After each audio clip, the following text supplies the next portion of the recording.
Good day, everyone. I am Cris Amorado, and for today, my topic is all about the Canterbury Tales by Geoffrey Chaucer. Author's background: Geoffrey Chaucer was born in approximately 1343 and died on October 25, 1400, probably in London or Derby. He came from a family of prosperous tradespeople. He was educated at St. Paul's Cathedral School, where he would have studied Latin, rhetoric, and classical literature, among other topics. In 1366, Chaucer married Philippa Rouet, the daughter of a member of the gentry. He prospered in the service of Edward III. Engaging in various diplomatic missions, he was the author of many notable poetic works, also including Troilus and Cris, Parliament of Fools, and Treatise on the Astrolabe. Time period: the poem was written in the 1380s or the late Middle Ages. Language Language: the Canterbury Tales was written in the Middle English, which blends Old English or Anglo-Saxon with the French language superimposed by the Norman conquest. The poem is one of the earliest English poems using accentual syllabic verse and is a milestone in the development of iambic pentameter as the most important meter of English. Structure and situation: the Canterbury Tales recounts a pilgrim that takes place in April, beginning in the Tabard in London. Over 4 days, the pilgrims travel 60 miles to the town of Canterbury. They decide that they will entertain themselves on the journey by telling stories, with each pilgrim agreeing to tell 2 stories on the way to Canterbury and 2 on the return. The structure of the book is basically that of a narrator setting the context for the stories with a series of embedded tales. So this is the Canterbury Tales summary. The Canterbury Tales by Geoffrey Chaucer is a medieval collection of stories told by a group of English pilgrims. So the narrator sets out on a pilgrimage to Canterbury along with 29 other pilgrims. They agreed to a storytelling contest in order to pass the time. The characters represent various social stations, including a knight, some clergymen, members of the middle class, and a few peasants. And the stories cover many genres of medieval literature, such as satire and romance. The pilgrims respond to one another's stories and create links between seemingly disparate topics such as love, faith, and courage. April is the time for pilgrimage, and in the Canterbury Tales, a group of pilgrims sets out for Canterbury. They are a varied company with people, all walks of medieval life. The fellowship is led by the host, Harry Bailey, who suggests that each pilgrim tell a story or two to entertain the others during the ride.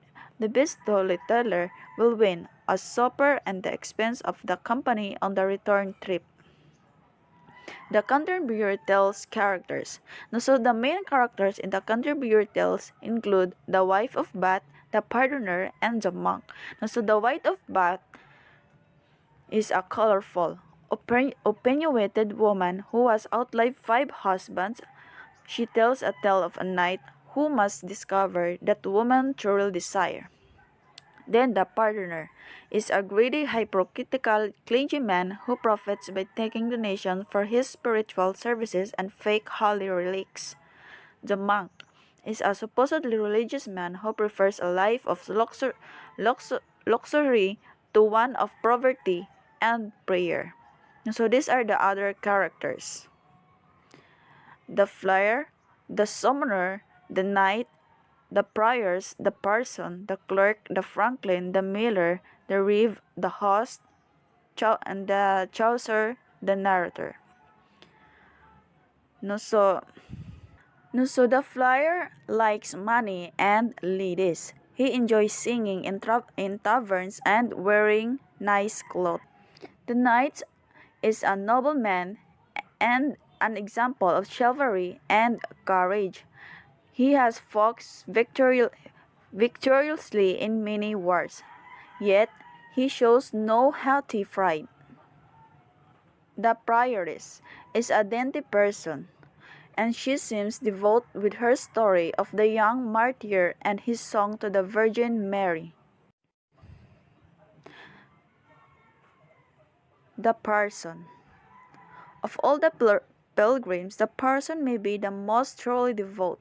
He is simple price determined to care for his flock to the best of his ability.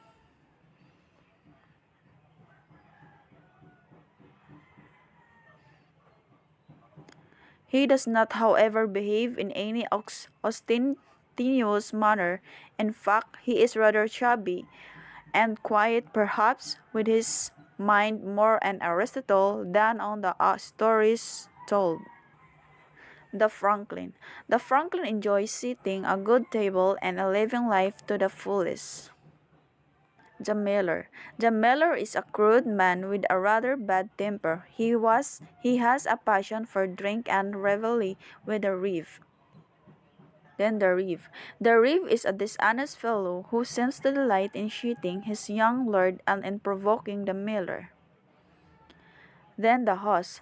The host Harry Belly is an innkeeper and the one who suggests the story contest.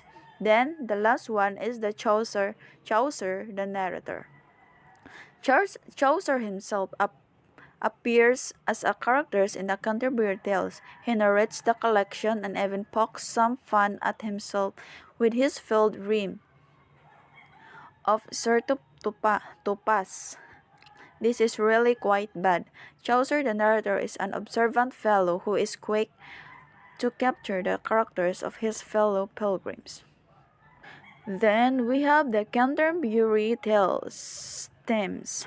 So the main themes in the Canterbury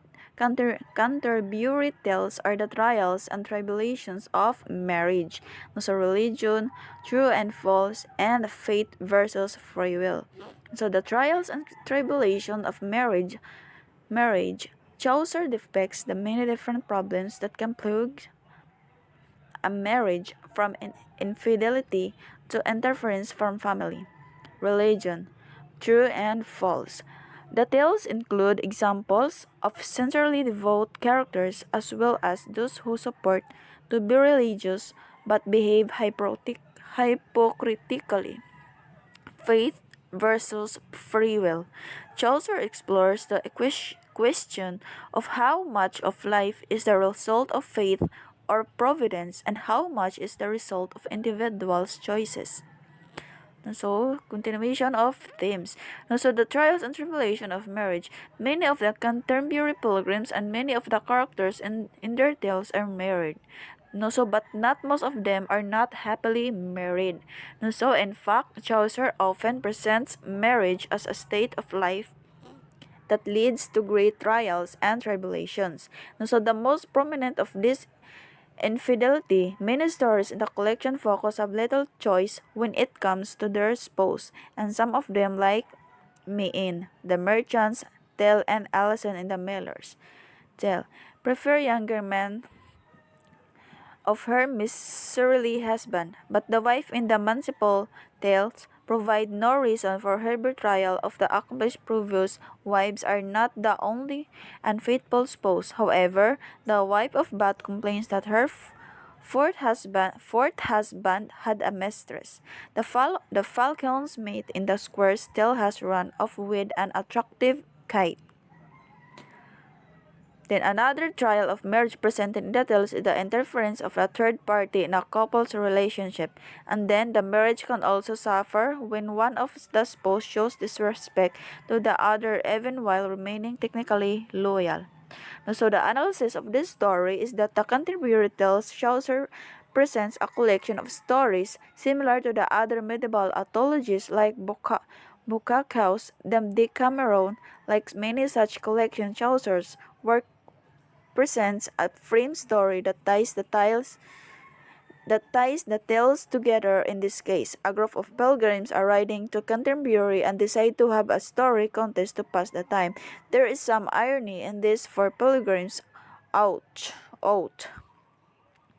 perhaps to be engaged in preparing their hearts, minds, and souls for a holy encounter, but these pilgrims are mostly more interested in entertainment. That's all, and thank